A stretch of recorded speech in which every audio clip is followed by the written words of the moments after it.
days of Krishna, my business also was not going very well. Yeah. Krishna says, if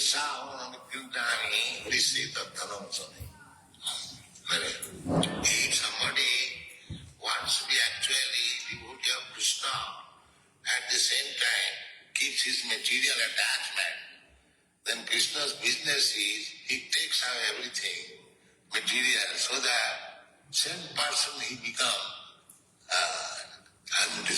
dependent on Krishna. So that actually happened to my life. I was obliged to come to this movement, to take up this very seriously. And I was dreaming that BhaktiSiddhantha Sarasvati Thakura is calling me. Please come out with me.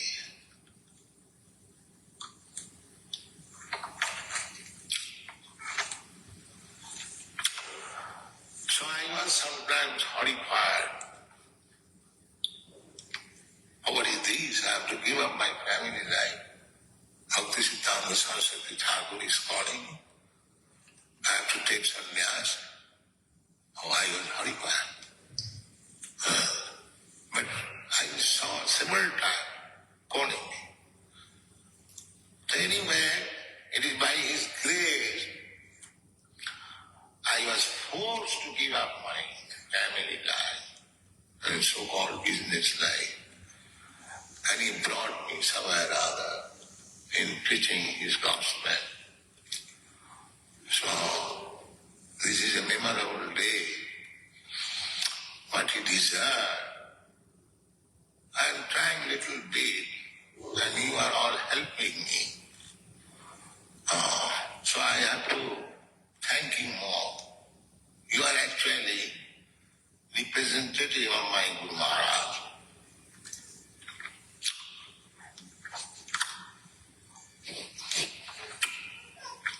Because you are helping me in executing the order of my Guru Maharaj. Thank you very much.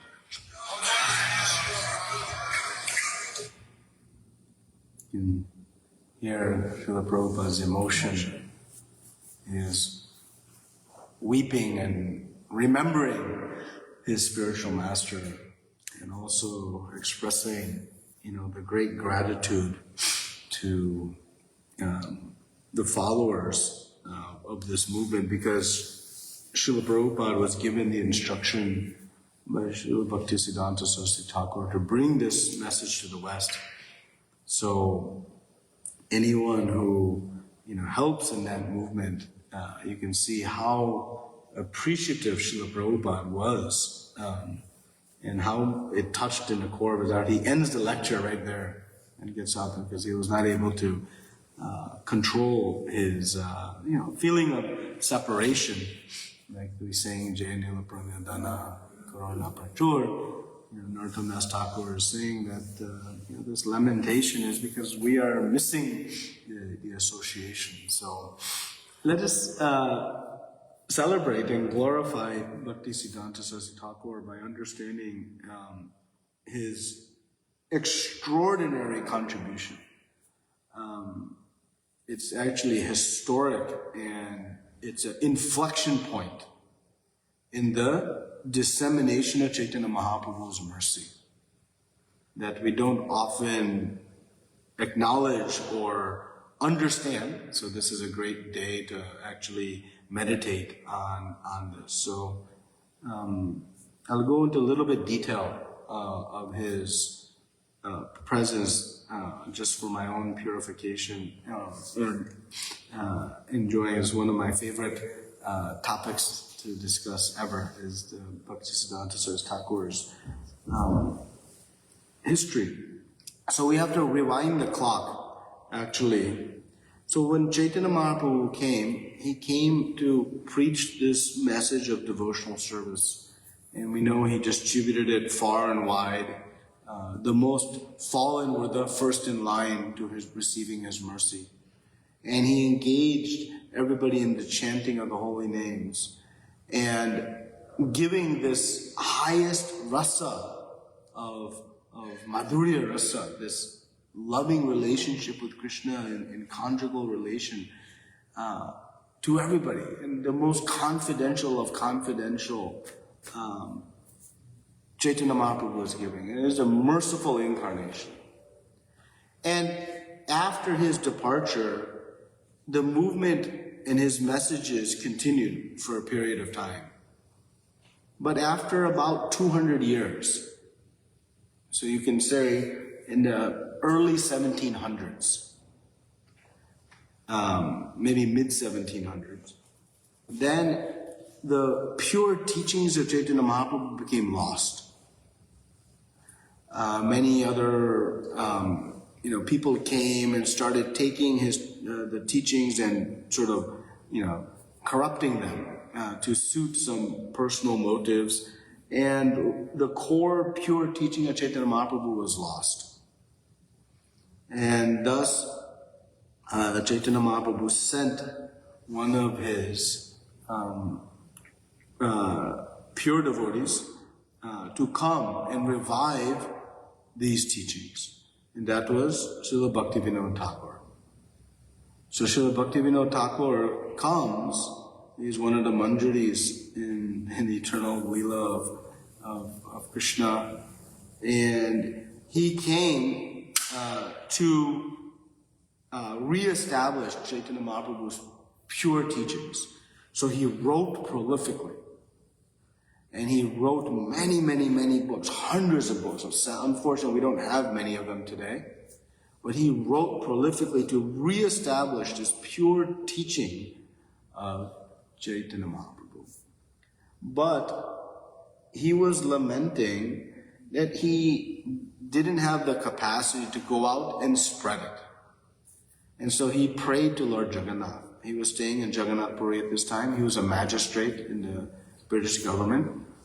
And so he prayed to Lord Jagannath, give me a son who can take this message of Chaitanya Mahaprabhu far and wide. Now it's interesting, we should know, Bhaktivinoda Thakur had many sons. He had a big family. But he prayed for one son who could do this. So, shortly thereafter, BhaktiSiddhantha Saraswati Thakur was born, or a son was born. And he was named Vimala Prasad.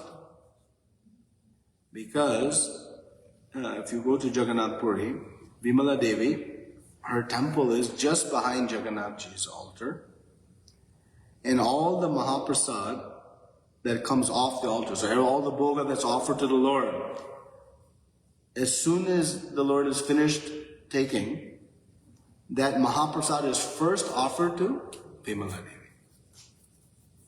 So Bhaktivinoda Thakur, thinking that this is, an offering from Lord Jagannath, he named his son Vimala Prasad.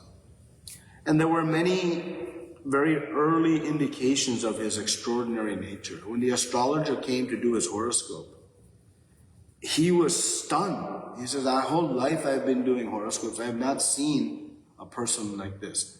And he was noting like 32 specific bodily features of the baby, which indicated this is some extraordinary person who's appeared. And of course, things started to happen very quickly. So he appeared in February, in the month of Magh.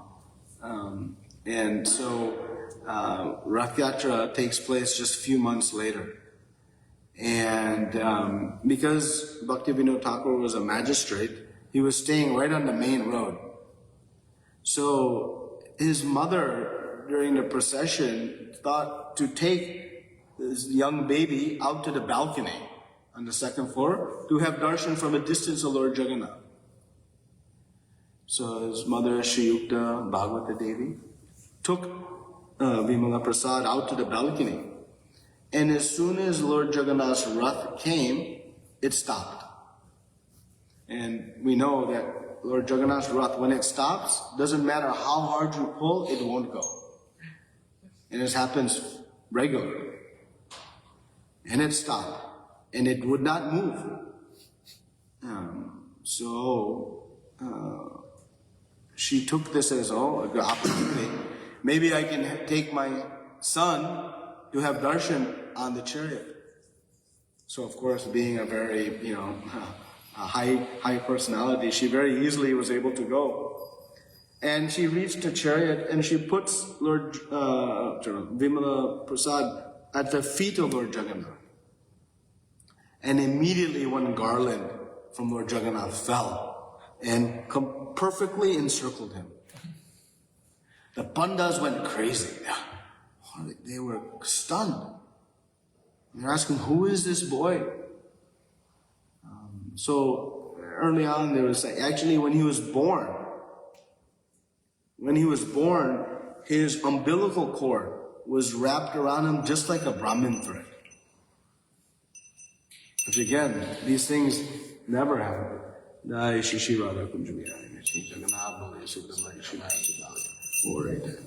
So there were many signs of his great position. So Bhaktivinoda Thakur, when he heard about this pastime and Lord Jagannath's chariot, he understood he has answered my prayer. And this boy has come. Actually, they did his grain ceremony on the chariot right there. So a very blessed boy. And BhaktiSiddhantha Saraswati Thakur immediately went on to do amazing and extraordinary things. Things are highly unusual. And we have to put this in context that this is like 150 years ago. So when we speak about some of this stuff, we read about like amazing things in Srimad Bhagavatam, and our foolish mind will go, oh, that is some history, maybe it's true, maybe it's not. That's not. But this is like documented history of the things that he did, including what we just spoke. But BhaktiSiddhantha Saraswati Thakur was so austere from an early age. Famously once his father brought home some mangoes. He was 3 years old. 3. And he thought, I want to have one of those mangoes. And his father basically said, no problem, but first we have to offer to the Lord. And BhaktiSiddhantha Saraswati Thakur took that, I created the greatest offense. Because I desired to eat this mango before it had been offered to the Lord. He took a vow from that day forward he would never eat mango again. Even when his disciples, very late, they would bring him mango chutney, he would say, I am an offender, and push it away. 50, 60 years later, this was his strictness. Strong and minded. By age 7, he had learned and memorized the entire Bhagavad Gita, all 700 verses. But not memorizing the verses, reciting the verses. That is great, but he could engage in discussion, debate on any topic of Bhagavad Gita with anyone. Because his father, being a great devotee, would have many saintly people coming to see him. And his father would give classes. And they would engage in discussion like this. And it was very famous that many of these guests of his father's friends would enjoy afterwards having dialogue with BhaktiSiddhantha Saraswati on the Bhagavad Gita. So he was an extraordinarily sharp person. He would get perfect grades, of course, in all his coursework, but he would never read any of the books. He would only read the books of his father and of Narottam Das Thakur. He would not study any math, science, English, nothing. But he would score perfect marks in all the school. So actually, he got the name Siddhanta Saraswati from during his school age days because of his erudite scholarship. He was such a perfect scholar. He went to university at the Sanskrit College in Calcutta. And there again, the teachers were blown away. They were at times frustrated with him because he would not study any of the course material. But he would read every book in the library on astrology and on Sanskrit. He became like a Sanskrit expert in very, very short time. Normally it takes 12 years to complete and master Sanskrit grammar. He did it in a fraction of the time. One time, he performed one very sweet pastime, like Keshav Kashmiri came to debate Chaitanya Mahaprabhu. One great astrologer came to their college and they wanted to debate. So all the friends said, BhaktiSiddhantha should debate him because he is, this master scholar.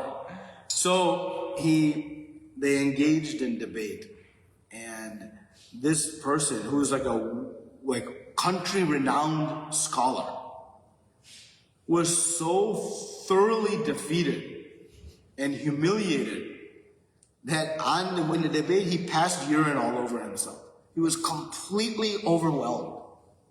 And from that point, nobody would debate BhaktiSiddhantha. They were all scared. Actually, when Jagannath Das Babaji came to Navadvip, and he met BhaktiSiddhantha, he noted his expert in astrology. And so he asked him to make this Vaishnava calendar. So all the dates that we see of celebrating all of the Vedic festivals, the fast break, all of that was established by BhaktiSiddhantha Saraswati Thakura. So that Vaishnava calendar.info we go to, all of that was established by BhaktiSiddhantha because he was very, very expert in this. Even before college, in his early teens, he was editing Bhaktivinoda Thakur's books. Bhaktivinoda Thakur, they started a printing press, and he started editing all of his books. Now, he is such a strong scholar that he can, edit his father's books, who is, the seventh Goswami. But that was how expert he was. Even he became expert in knowing how to operate this giant press. Now, Navadvip at this time was like a village. There's no machinery. But he was so intelligent that he knew how to operate this giant printing press and was printing all of his father's books. And whenever it would break down, it was only he who knew how to repair it. So this is, some of his early pastimes. When he was ready to graduate college, they were ready to give him a professorship position. But actually he dropped out right before graduating. Why? Because he realized that if he went and gets a degree, then he'll become, prominent and sought after, and he'd be almost forced into getting married and into entering Grasta life. And he didn't want to do that. So he thought, if I am a fool, everybody thinks I'm a fool and dropping out of college, then nobody will want to marry, and I'll not be forced into marriage. So he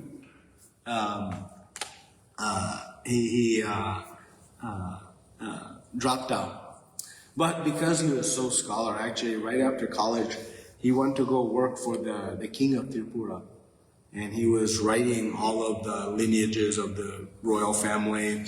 And then that king passed, and the next king, he was teaching their children. So he took some activities for some time. He did that for about 10 years. Then he came back to Navadvip, and BhaktiSiddhantha Saraswati Thakura started to really, pursue his spiritual journey in earnest. When Gaur-Kishore Das Babaji came to Navadvip, he was staying in Vrindavan, but he came to Navadvip to take darshan of the newly installed deities, Gaura Vishnupriya Murtis in Yogpit. So these are very beautiful deities, still there today. So Gaur-Kishore Das Babaji came, and immediately there was a connection between these two, between BhaktiSiddhantha and Gaur-Kishore Das Babaji. And Babaji came with, one small basket. He was a bhajanandi. He was a complete ascetic, renunciate, didn't engage in, much worldly affairs. But he had one tiger skin cap. That was one of his possessions, and he actually gives this cap to BhaktiSiddhantha. So he used to go to Bhaktivinoda Thakur's classes. So Bhaktivinoda Thakur was, Gaur-Kishore Das Babaji's Siksha Guru. It was not his Diksha Guru, but it was his Siksha Guru. When Bhaktisiddhanta Saraswati Thakur came of age, Bhaktivinoda Thakur said that you should take initiation from Gaur-Kishore Das Babaji. It was not so appropriate for father to give initiation Diksha to son, so Bhaktivinoda Thakur did not want to initiate his own son. So he told that you take Diksha from Gaur-Kishore Das Babaji. So, and Gaur-Kishore Das Babaji, again, was a renunciate. He would chant his japa in those days. There were outhouses in the toilet area because it was very foul smelling, and nobody will go and disturb him. He didn't, because he was such a elevated devotee that people would come and he felt he was being disturbed, so he would go to this place that other people found very, apprehensible, and so that he could concentrate in his japa. So when BhaktiSiddhantha approached him for initiation, Gaur-Kishore flatly refused. But BhaktiSiddhantha knew his father told him he should take initiation, so he begged. So Gaur-Kishore Das Babaji said, okay, let me ask Gauranga Mahaprabhu if I should give you. BhaktiSiddhantha was happy, okay. So after a few days, he came back to Gaur-Kishore and said, did you ask him? He said, yeah, I asked him, but I didn't ask that, I asked something else, I forgot. So this happened 2-3 times. And finally, Gaur-Kishore Das Babaji said, no, I can't give you initiation. You are a scholar. You are far, far more elevated than I am. How I can give you initiation? He had no disciples, Gaur-Kishore. Again, he was a bhajanandi. But BhaktiSiddhanta Thakur was determined. This is actually the perfection of life, to take a bona fide spiritual master. So he begged, and Gaur-Kishore Das Babaji flatly refused. So Bhakti says, okay, well, if you're not going to give me initiation, then there's no point for me to live. And better I just go jump in the Ganga and end my life. There's no point. So noting this deep, deep enthusiasm and surrender, finally Gaur-Kishore Das Babaji relented and initiated. And of course, his name, his Diksha name was Shri Varshabhanabi Daita Das.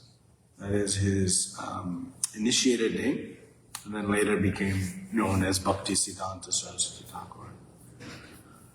So, taking initiation, he began to do many things. One of his most famous actions, noting his austerity, he took a vow to chant 1 billion names of the Lord. So, for just under a decade, about 9.5 years, he was chanting 300,000 names a day, which we know very famously is what Haridas Thakur, 192 rounds. So he just made a small clearing at Yogpit in the field, a very basic covering, and he stayed there 9.5 years. And he chanted continuously the holy names to try to bring upon some purification for the world. And he would eat once a day. And how he would eat? He had one piece of stone. He would cook a little bit of rice and he would put it on the stone. And then he would hold his hands like this, and whatever he could take in one bend, whatever he would eat, in one bend, and he would not eat until the next day. Not one day, not 1 month, 1 year, 9.5 years he did this, until he completed his vow to chant this many names of the Lord. Actually, this stone is still there in the Gaudiya Math in Navadvip. If you go and you take darshan on the side of the temple that's facing Giriraj, you go, you'll see that stone and his slippers are there. Very, very auspicious. Once we were there, just a few of us, and the pujari came and he put the slippers on our head. It was very sweet. But this was his intense austerity. It would rain, and it was during this time that he completed his commentary on Sri Chaitanya Charitamrita. So his Chaitanya Charitamrita commentary was completed during this time. Very, very powerful. He would also meet, some great personalities. One thing happened during this time. BhaktiSiddhantha Saraswati Thakur, because he was preaching Chaitanya Mahaprabhu's message, the caste of Brahmanas had claimed that only those born in Brahminical families, can become a devotee, that can become pujari. And there was a huge challenge between Bhaktivinoda Thakur and these Smarta Brahmanas. And so there was, you can do that later. Yes.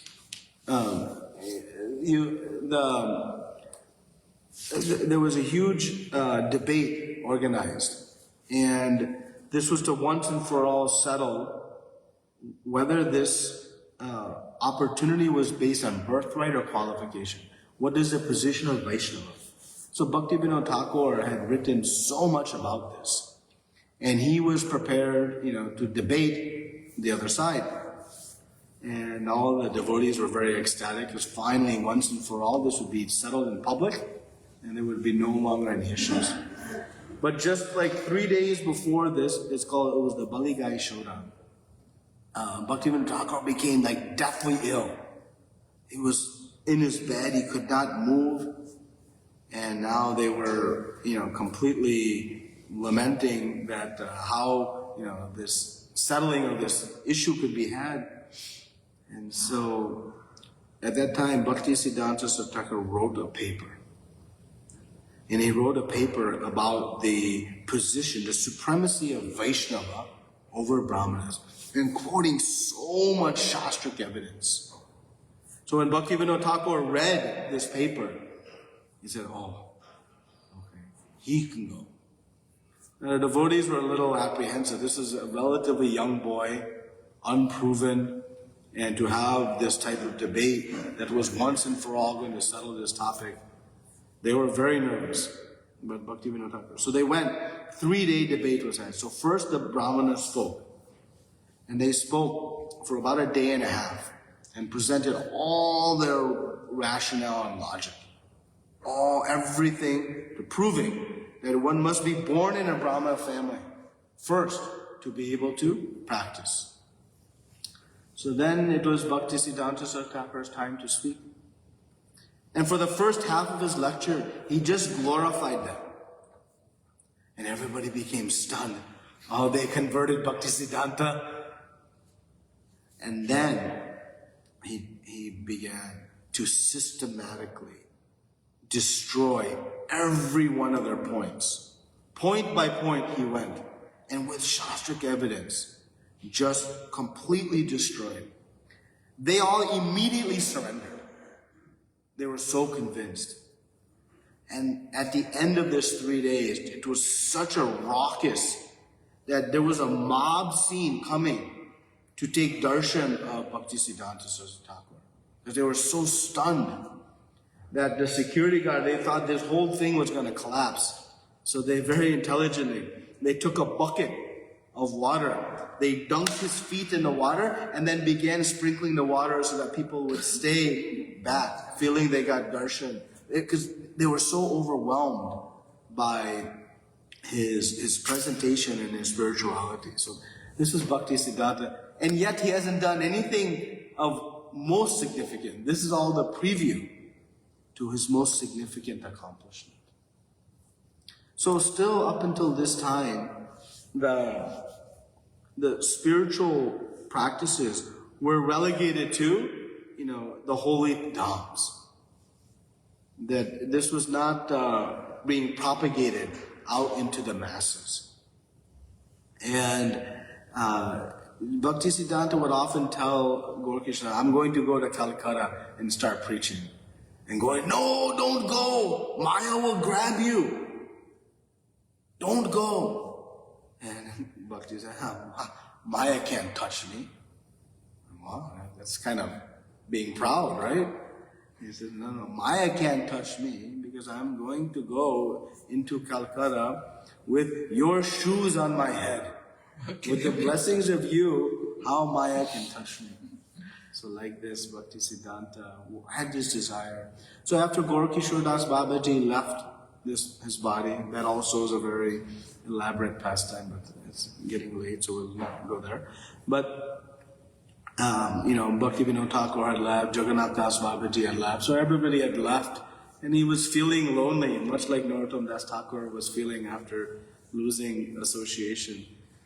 So he had a dream, and they all came into his dream, much like Srila Prabhupada had the dream of BhaktiSiddhantha, that Gaura-Kishore Das Babaji, Bhaktivinoda Thakur, and Panchatattva had come and told him that you now go and preach this message.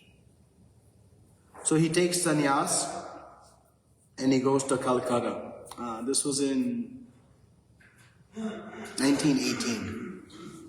So he goes to Calcutta and he starts preaching and he starts establishing, for the first time, this spiritual philosophy in the big cities. At that time, Calcutta was like the cultural hub of the country. Very, very scholarly place, many arts and different performances. It was known as like the cultural hub. And so he began preaching, and BhaktiSiddhantha Saraswati Thakur is known as Simha Guru, the Lion Guru, because he was ferocious. He would preach strongly against Maya and the influence of material energy. And he would be unabashed, sometimes ruthless, and just attacking this nature. So he was very, very, but like a lion, he was also very soft and gentle to his disciples, to those who were sincere and wanting to know, like the lion is to its cub. So very sweet nature.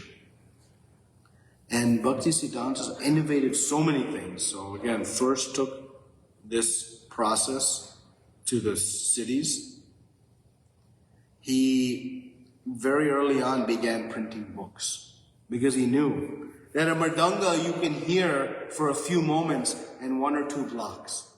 But books become the transmission of Chaitanya Mahaprabhu's message permanently and can go across oceans. So he very early on established this printing of books, which of course we know became the foundation of Srila Prabhupada's, and I'll talk about that in a second. But he innovated this printing books. So he established his first temple in Calcutta, 1 Ultadungi Junction Road. And it was a very nice place. And on the rooftop there, he would give classes. And some 250 people would come every night, and he would give. And when BhaktiSiddhantha Thakura spoke, he would speak for 3-4 hours. And people were like riveted. They would not move.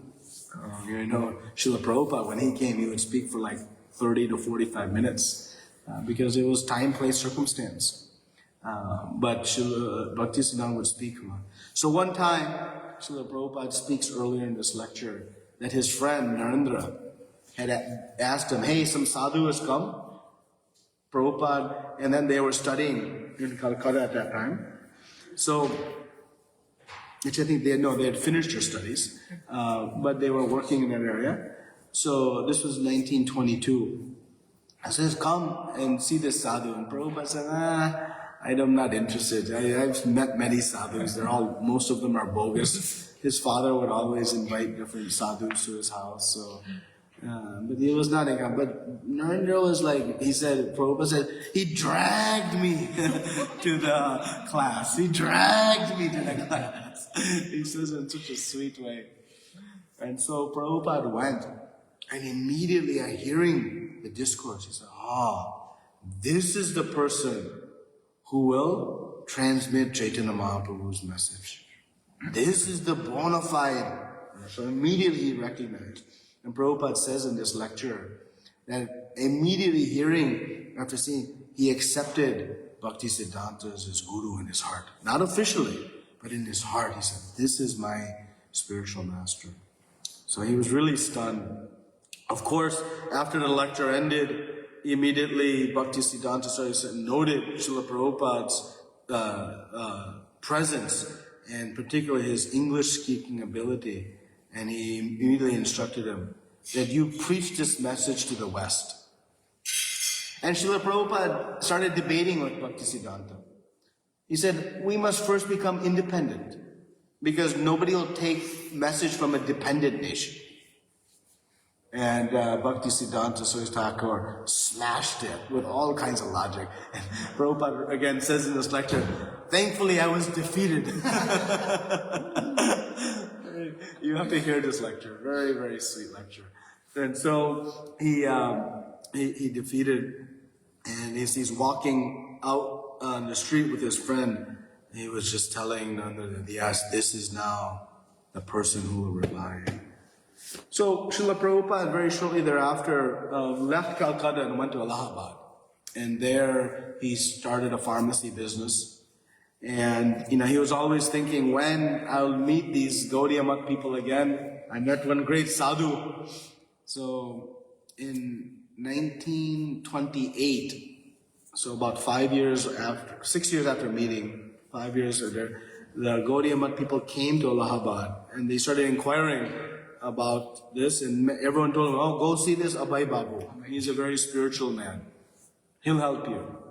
So when Srila Prabhupada met them, he became very excited. I know your guru.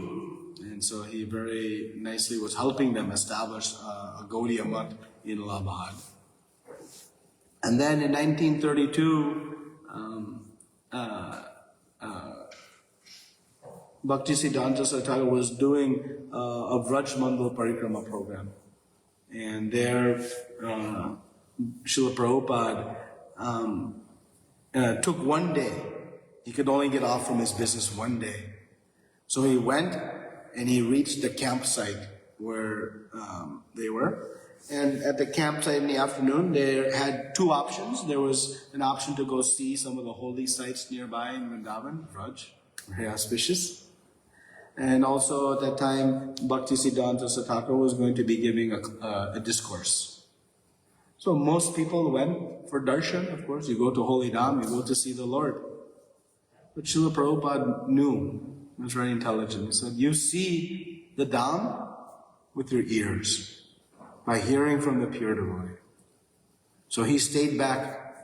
And he was wearing pant shirt, he wasn't even in dhoti kurta, he was not like, and mostly BhaktiSiddhanta sannyasi disciples were there, very senior devotees. And BhaktiSiddhantha started giving class, and it was continuing. And slowly everybody was leaving because they were tired and going to take rest. And BhaktiSiddhantha was just speaking, and Srila Prabhupada was just stuck hearing. And by the very end, it was just a handful of disciples and Srila Prabhupada.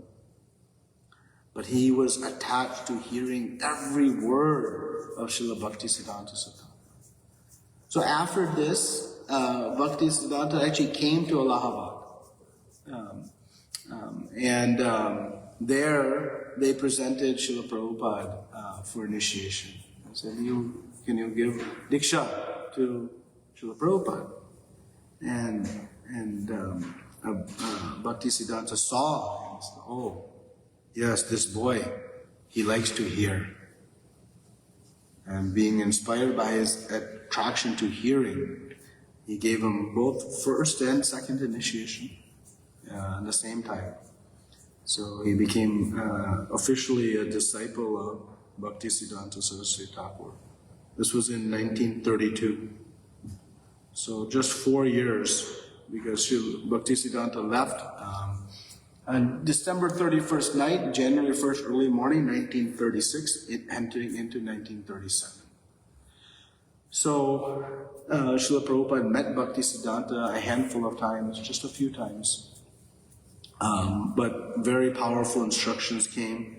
On the banks of Radhakund, BhaktiSiddhantha was lamenting that, now that we have so many temples and all of this, people are fighting, whose room gets what and so much politics. He says, better we just sell all the marble and print books. And he says, Prabhupada, well, if you ever get money, print books. What was Srila Prabhupada's mission? Get money and print books. Why? Because that's what BhaktiSiddhantha Saraswati Thakur told them to do. Why he came to the West? Because that's what BhaktiSiddhantha Saraswati Thakur told him to do. Why he established the GBC? Because that's what BhaktiSiddhantha Saraswati wanted to happen. And what happened to the Gaudiya Math after BhaktiSiddhanta's departure? It completely fractured. Because they did not establish this. So why Srila Prabhupada established it? Why Srila Prabhupada was so focused on these dioramas, like our faith exhibit? Why? Because it was BhaktiSiddhanta who used to put these dioramas on, very innovative, and present them in all the major cities. And people would come and learn about our philosophy through these diorama displays. That was BhaktiSiddhanta Saraswati Thakur's innovation. Everything Srila Prabhupada did, everything, it comes from BhaktiSiddhanta Saraswati Thakur. He did not innovate anything. He just applied the formula. And that's why Srila Prabhupada, you can see, he's expressing his deepest gratitude to all the disciples who were helping him. And he says, you all are representatives of my Guru Maharaj, Srila Prabhupada says. Think that statement. He was so determined to fulfill the order of his Guru that anyone that was helping him, he considered them representatives of his Guru. It's an extraordinary surrender Srila Prabhupada had to BhaktiSiddhanta. And that's why Srila Prabhupada was able to accomplish what he did. Because he was depending on the order and mercy and power of Guru, of Srila BhaktiSiddhanta Saraswati Thakur. And so, of course, Srila Prabhupada wrote to BhaktiSiddhanta just 3 weeks before he left in early December 1936. And he was lamenting that I have not been able to render any service to you.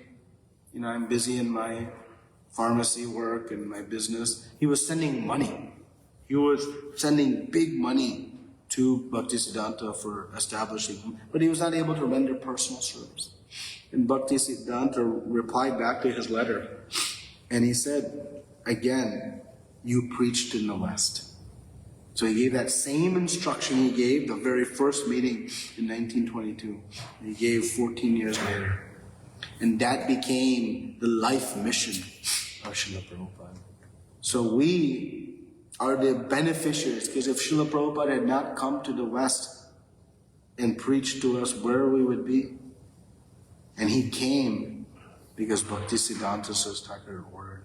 So we are eternally indebted to BhaktiSiddhantha Sarasvati Thakura for inspiring Srila Prabhupada to take to this process and spread this message. And BhaktiSiddhantha Sarasvati Thakur, he innovated so many things. In those days, sannyasis, they would not drive in vehicles. But BhaktiSiddhantha perfected the Yukta Vairagya principle. Yukta Vairagya means that we renounce everything for our own sense enjoyment. But we use all facilities given by Krishna to serve the Supreme Lord. So he was severely criticized by the spiritual community for riding in vehicles. And his logic was simple. If I sit in a car, I can give 5 lectures a day and spread this further. If not, I can give 2. I'm riding in a car. He would wear jackets, stitched. So a sannyasi never wears anything stitched. Why do we wear dhoti and chadar on the altar? Because it's neither are stitched. So we don't wear anything stitched. So sannyasi never wears anything stitched. They'll have a wool blanket like this, but nothing stitched. He would wear fancy coats, hat. Why? Because he was preaching to the big people in society, big politicians, big business industrialists. Why? So he could, no. He knew if the big people took to this process, then others would follow. Why Srila Prabhupada met with all the prime ministers of India. He met with so many big industrialists. He met with so many big spiritual leaders. Because that was the process to BhaktiSiddhantha Sarasvati started. And so, again, he was very criticized, but he didn't care. He would have giant processions with elephants and horses and many vehicles. He'd create a grand display. Why? Because if he was seated under a tree giving discourses, nobody would come. But by this grandeur. And he only, whenever they would have a festival, he would have the place decorated so opulently. And he would distribute a giant feast. Have we seen that before? That's what Srila Prabhupada did. Right? So again, everything that we see, that we are manifesting, it all originated from Srila BhaktiSiddhantha Sarasvati. So, okay, I think I'll end here. I mean, many we can speak for another 2 hours in the evening if you like, with so many amazing pastimes and the teachings of BhaktiSiddhantha Sarasvati Thakura are very, very powerful.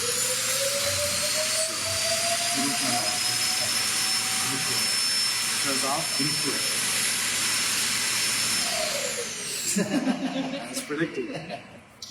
That is my sign. Srila BhaktiSiddhantha Sarasvati Thakur ki jai. Shri Varshabhanavi Devi Daita Dasa ki jai. Srila Prabhupada ki jai. Nanta Koti Vaishnava.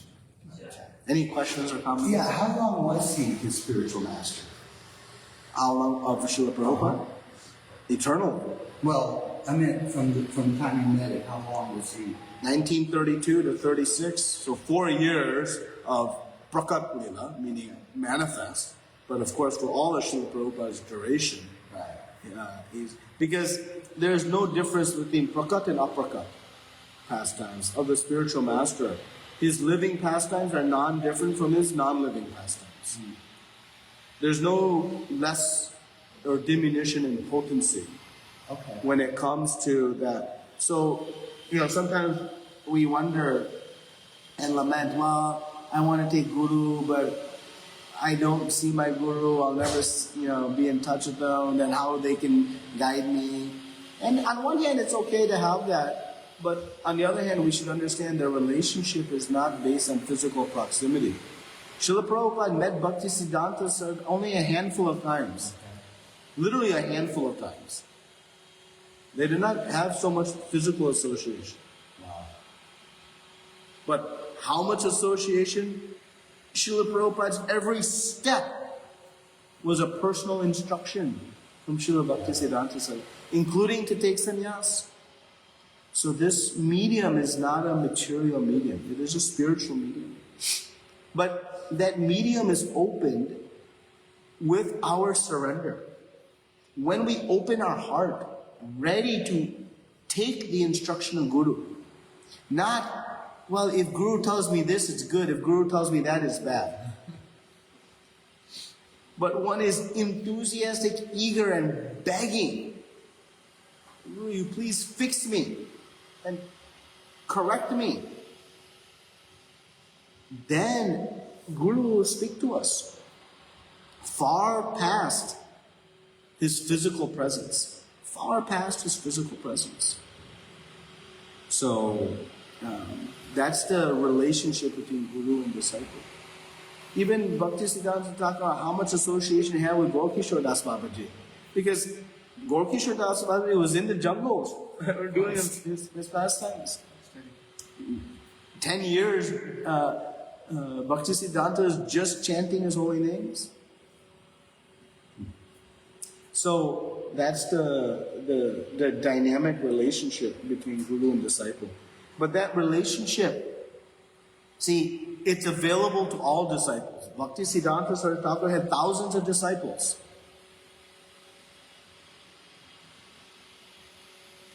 Sorry to say, but it's a fact.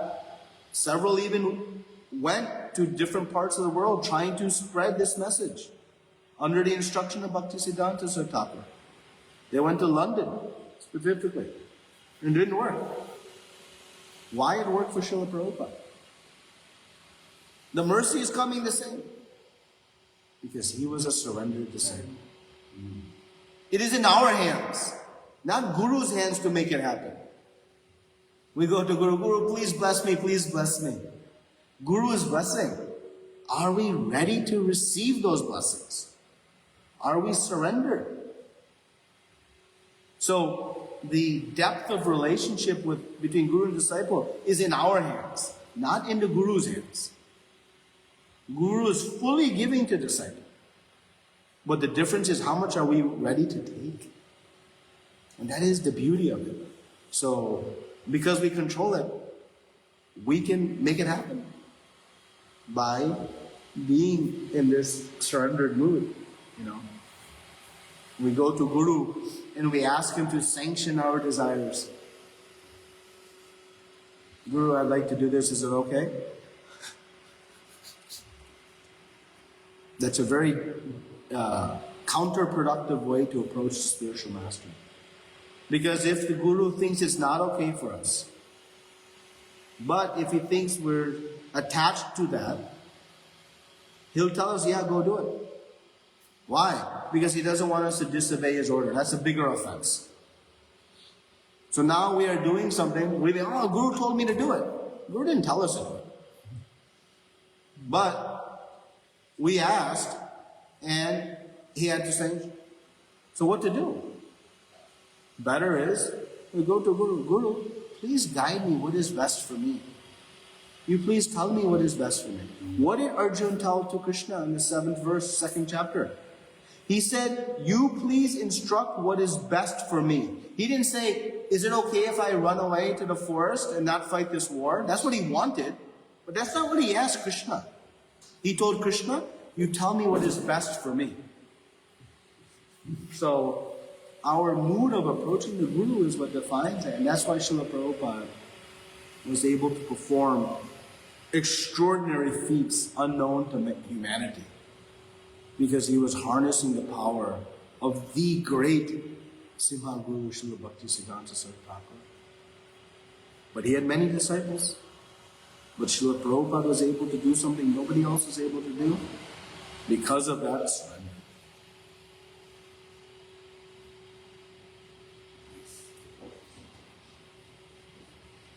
Anything else? Also, I remember one point, Prabhu, that BhaktiSiddhantha Thakura introduced Vaishnava Manjusha, Vaishnava encyclopedia kind of thing. Yes. He introduced many things. You've read that? No, I'm not either. So if you like, today the fasting is until noon time in observance of BhaktiSiddhantha Thakura's disappearance. So if you like, you can observe fast. As we know, BhaktiSiddhantha Thakura was most austere, but he is very kind to us. We only have to fast till noon. So it's not such a austere fast like Janmashtami, where you have till midnight. Please try to observe. Thank you, right. Srila Prabhupada ki jai, Srila BhaktiSiddhantha Sarasvati Thakur Tirobha Motsav ki, Nanta Koti Vaishnava. Hare Krishna.